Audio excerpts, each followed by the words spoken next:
ዛሬ የምነግራችሁ ዲስክ መንሸራተት ያው መንገድ ላይ ስለሆንኩኝ ያጋጣሚ ሰዓት ስለደረሰብኝ ነው። ዲስክ መንሸራተት ያለባችሁ ሰዎች አብዛኛዎቻችሁ ወንዶችም ሴቶች እንግዲህ ታጠኑ ያልካችሁን ነገር በተደጋጋሚ ስትታጠኑ የእውነቴን ነው ብላችሁ ዲስክ መንሸራተቱ ይተዋችኋል።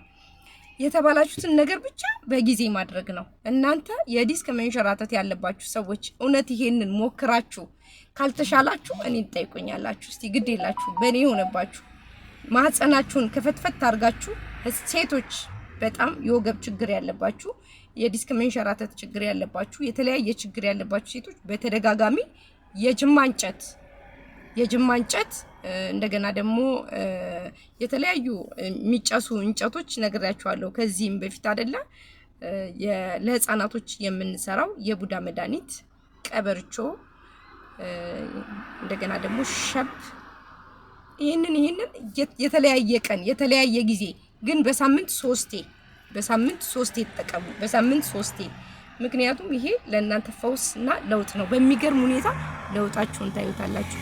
ወንዶች ደግሞ ፀሐይ ላይ ትሆኑና ወገባችሁን ፀሐይ ላይ ትሆኑና ይሄንን ታዘጋጁና ትበጠብጡና ሴቶች የሚታጠኑትን እናንተ ተዘጋጅታችሁ ታጥናችሁ ትበጠብጡና ትታሹበታላችሁ ማለት ነው። ይሄ ለወገብ በጣም መድኃኒት ነው ለምንም ነገር። በተለይ ሴቶች በሙሉ ልቤ በሙሉ በቃ በኮንፊደንስ ብዙ ሴቶች ስለዳኑ ይሄንን እናንተ ብትጠቀሙ በእርግጠኛነት እንደምትድኑ ነው የምነግራችሁ። እግዚአብሔር ነው የምላችሁ። የማህፀን የጅማ እንጨት እንደገና ደግሞ ሸብ ከርቤ አርጋችሁ አንድ ላይ ለወገባችሁ ታጠኑ። ከዛ ደግሞ የቡዳ መድኃኒት ቀበርቾም የቡዳ መድኃኒት ነው። ለምሳሌ ቀበርቾ አለ፣ ከዛ ግዛዋ አለ፣ ከዛ አልቴት አለ፣ ከዛ ድንገተኛ ሳይሆን ይሄ ከርቤ እሱም እንዳለ ለቡዳ መድኃኒት የምንጠቀማቸው ነገሮች ጠቅላላ ለሳዌን ይጠቅሙናል ማለት ነው። ስለዚህ እናንተ ተጠቅማችሁ እስቲ ዳኑና ሞክሩት። የእውነቴን ነው የምላችሁ እንዴት ፈውስ እንደሆነ ታዩታላችሁ ማለት ነው። እንዴት እንደሚያድን በተለይ ሴቶች ከማህፀናችሁ የሚወጣ የተልከሰከሰ ቆሻሻ ብዙ በማህፀናችን ሉፕ አድርገናል። በማህፀን ባናደርግ ሉፕ አድርገናል። የተለያየ በሽታዎችን ተሸክመን ኖረናል አይደለ? ስለዚህ ሴቶች ለመዳን ስትሉ ዋጋ መክፈል አለባችሁ። በቀላሉ ነው አሁን እኔ እያልኳችሁ ያለሁት ቀላል ነገር ነው እያወራሁ ያለሁት እና ይሄንን በተደጋጋሚ ታጠኑ። የወለዳችሁ ሴቶች፣ ፔሪድ የማይመጣባችሁ ሴቶች፣ ፔሪዳችሁ የቆየ ውስጣችሁ ረጅም አመት በመድኃኒት የሚሆን በተለያየ ተፈጥሮ ነገር ፔሪዳችሁ የቆመና ችግር የፈጠረባችሁ ሴቶች እስቲ በተደጋጋሚ እናንተ ይሄንን አድርጉና እንዴት እንደማትድኑ ታዩታላችሁ። እውነቴን ነው የምላችሁ። አንዳንዴ ፈውሱ እጃችን ላይ ያለ ሌላ ቦታ ይሄ እስቲ ማሳጅ ምናምን እያለን የምንሄደው ቦታ ሁሉ በቃ ያላግባብ ነው። ወንዶች ዲስክ መንሸራተት ያለባችሁ ወንዶች ፍልውሃ እጅ ይሄ በማሽኑ በቴምፕሬቸሩ የሚመቱትን ታውቁታላችሁ። ፍልውሃ ያለውን ቴምፕሬቸር እሱ በጣም አሪፍ ነው። በጣም ከምነግራችሁ በላይ ማለት ነው። ከምነግራችሁ በላይ በእጅ ከምትተሻሹት በላይ የፍልውሃው ቴምፕሬቸሩ ያስተካክለዋል። እና ሁሉ ጊዜ በተደጋጋሚ በሳምንት 3 ቢያንስ በሳምንት 3 እንደው ለተወሰነ ለአንድ ወር ለሁለት ወር ብታዩት ለውጣችሁን ነው የምታዩት። ዲስክ መንሸራተት ባይዘው መንፈስ ነው እና የብዙ ሰዎች ችግር ስለሆነ ነው እንደዚህ የምላችሁ። ብዙ ሰዎች ህመም ውስጥ ስቃይ ውስጥ ስላላችሁ ዲስክ መንሸራተት ያላባችሁ ሰዎች የሆነ የወገብ ቁርጥማት የሆነ የተለያየ ነገር ሴቶች የእናንተ በማህፀን ሁሉ ነገር በማህፀን ነው የሚወጣው። እንግዲህ ወንዶች ማህፀን የላቸውም። እናንተ ግን እድለኛ ስለሆናችሁ እድሉን ተጠቀሙበት እምላችሁ ለዛ ነውና የሆነ ክፍተት ቦታ ያለበት ቦታ በደንብ መድኃኒቶች ሲያገኙት እንዴት አድርገው ቆሻሻውን ጎልጉሎ እንደሚያወጡት እናንተም እንድታዩት ብዬ ነውና በጣም በቀላሉ መጠቀም ትችላላችሁ። ወንዶች እንግዲህ የፍልውሃውን ነገር 5 ጊዜ እንደው ቢያንስ እንኳን በወር ውስጥ 5 ብትጠቀሙ 30 ቀን አይደለን ያለን በወር ውስጥ 5 ብትጠቀሙ የእውነት የምላችሁ ለውጥ ታገኙበታላችሁ። ደስ የሚል ለውጥ ታገኙበታላችሁ ማለት ነው። ሙሉ ሴቶች ሙሉ ለሙሉ ለውጥ ይሄ በጣም ረጅም ጊዜ የተሰቃያችሁ የታመማችሁ ሴቶች አላችሁ። በበሽታ ሊሆን ይችላል፣ በማህፀን እጢ ሊሆን ይችላል፣ በማህፀን ካንሰር በተለያየ መንገድ የተሰቃያችሁ ሴቶች ይሄንን አድርጉና እናንተ ሞክሩ። ከጤና በላይ ምንም ነገር የለም አይደለ? ሁሉ ጊዜ ስለ ጤናችን ነው የምናወራው። ሁሉ ጊዜ ስላለው አዳዲስ ህይወታችን ነው የምናወራው። ሁላችሁም ደግሞ የአይነ ጥላ ተጠቀሙ። የአይነ ጥላውን ብትጠቀሙ እንደው ከውስጣችሁ የሚወጣውን እድፍ ታዩታላችሁ። እድፍ ጭቅቅት ነው የሚወጣው ከውስጣችን።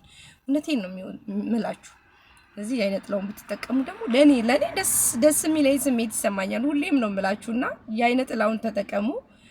እንደገና ደግሞ እናንተ ጥያቄ ስትጠይቁኝ ዩቲዩብ ላይ መጀመሪያ አይታችሁ ጥያቄው ካልተመለሰላችሁ ዩቲዩብ ላይ አይታችሁ ጥያቄ ብትጠይቁኝ የእውነቴን ነው የምላችሁ ደስ ነው የሚለኝ። ለምን መሰላችሁ? ሳትጠይቁኝ ቀጥታ ስትመጡ ስትጠይቁኝ አንደኛ የተዘበራረቀ ሀሳብ ይኖረኛል፣ ሁለተኛ ደግሞ ልክ ያልሆነ መልስ እሰጣችኋለሁ ማለት ነው። ግን እዛ ላይ በደንብ አዳምጣችሁ በደንብ የምለውን ነገር ሰምታችሁ እናንተ ከዛ በኋላ እዛ ጋር ያልገባችሁ ነገር ምናልባት ብዙዎቻችሁ ሳትሰሙት መታችሁ ሰምተነዋል እኮ እንደዚህ ነው የሚለው እንደዚህ ነው የሚለው የምትሉኝ ሰዎች ጭራሽ አልሰማችሁት። እርግጠኛ ነኝ ስላልሰማችሁት ነው። የተሳሳተ ወሬ ነው የምታወሩት። አንዳንዴ እንደውም ስጠይቅ በጥያቄ ሳፋጥጣችሁ ሌላ ቦታ የሰማነውን ነው ትላላችሁ። እና እንደዛ ባይሆን በአግባቡ በትክክል መድኃኒት ለመጠቀም እኮ የተሳሳተ መድኃኒት እየተጠቀማችሁ ያላችሁ ሰዎች አላችሁ። ልክ ያልሆነ መድኃኒት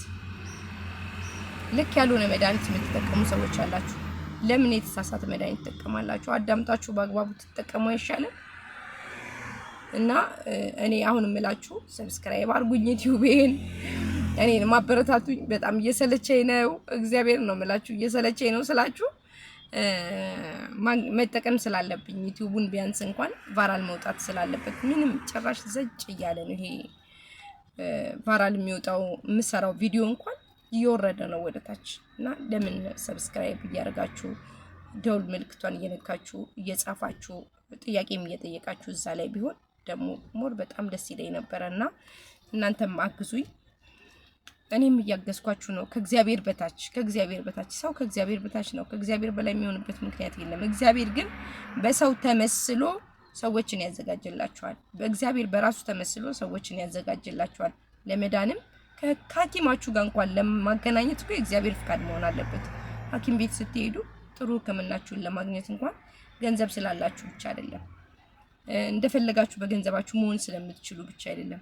እግዚአብሔር ከሐኪማችሁ ጋር ማገናኘት አለበት በአግባቡ ማለት ነው። ኤኒዌይስ እግዚአብሔር ካገናኘን አልቀረም እኔንም ተጠቀሙብኝ እያልኩኝ ነው። እኔንም ጥቀሙኝ ማለት ገንዘብ ስጡኝ አላልኩኝም። የሆነ ነገር አርጉልኝ አይደለም ምለው። ቢያንስ የምሰራውን ቪዲዮ በቀን እንኳን ቫራል አስወጡልኝ ነው ምለው። አሁን ቤተሰቦቼ አብዛኛውን ቤተሰቦቼ ናቸው እያደረጉ ያሉት። ሌሎቹ ተጠቃሚዎቹ ግን እዛ ላይ የመጡ ጥያቄ የሚጠይቁኝ ግን የሉም። እዚህ ላይ በጣም ነው ማያቸው ተከታትዬ እና እግዚአብሔር ይርዳችሁ፣ እግዚአብሔር ይማራችሁ። ባይዘው ዩቲዩብ ላይ ረጅም ሰዓት ማውራት ስላለብኝ ነው ረጅም ማውራው ከ9 ደቂቃ በላይ ማውራት ስላለብኝ ነው። ለዛ ነው። ለእናንተም ቆንጆ ሰዓት ነው፣ ግን አሪፍ ነው ለእናንተ ችላችሁ ካዳመጣችሁት ምርጥ ነው። ግን ስለማታዳምጡት የሆነች ቦታ ጀመር አድርጋችሁ ስለምትሄዱ ነው እንጂ ለእናንተ በተለይ ከጤናችሁ ጋራ ከብዙ ነገራችሁ ጋራ አሪፍ ነው። ዛሬ እንግዲህ ከፍቅራችሁ የተነሳ መንገድ ላይ ቆሜ ነው ማውራችሁ። ባይዘው እኔ እንደዚህ ቆሜ ማውራት አልወድም። መኪና ውስጥ ምናምን ሆኜ በምንም ሰዓት አውርቼ አላውቅም። እግዚአብሔር ይርዳችሁ። በጣም ወዳችኋለሁ። ዳኑልኝ። ለ2018 አዳዲስ በጣም የዳናችሁ የተፈወሳችሁ ታሪክ የምትናገሩ ሰዎች፣ ምስክርነት የምትሰጡ ሰዎች በጣም ብዙ ሰዎች እንደምትመጡ በጣም እርግጠኛ ነን። የተሻለ ነገር አግኝተን በዚሁ አጋጣሚ ደግሞ በጣም የምንወዳቸው ሰዎች ጥሩ ነገር ትላንትና ያለበሱን ሰዎች አሉ። እድሜ ጤና ይስጣቸው፣ ዘመናቸው ይባረክ። በጣም ነው የምወዳት፣ በጣም ነው ማመሰግናት። እግዚአብሔር ጸጋ ያልብሳት፣ በረከቱን ያልብሳት፣ ጤናዋን ይስጣት። ከተከፋችበት እግዚአብሔር ያስቃት። እውነቴን ነው የምላችሁ። ሰው ለካ በትንሽ ነገር ነው የሚደሰተው። አያችሁ አይደል? አለሁልሽ ማለት በራሱ ለሷ ደስታ ነው ማለት ነው የሆነላት። እና ሁላችሁም ደስ ይበላችሁ፣ በህይወታችሁ ደስተኛው ነው።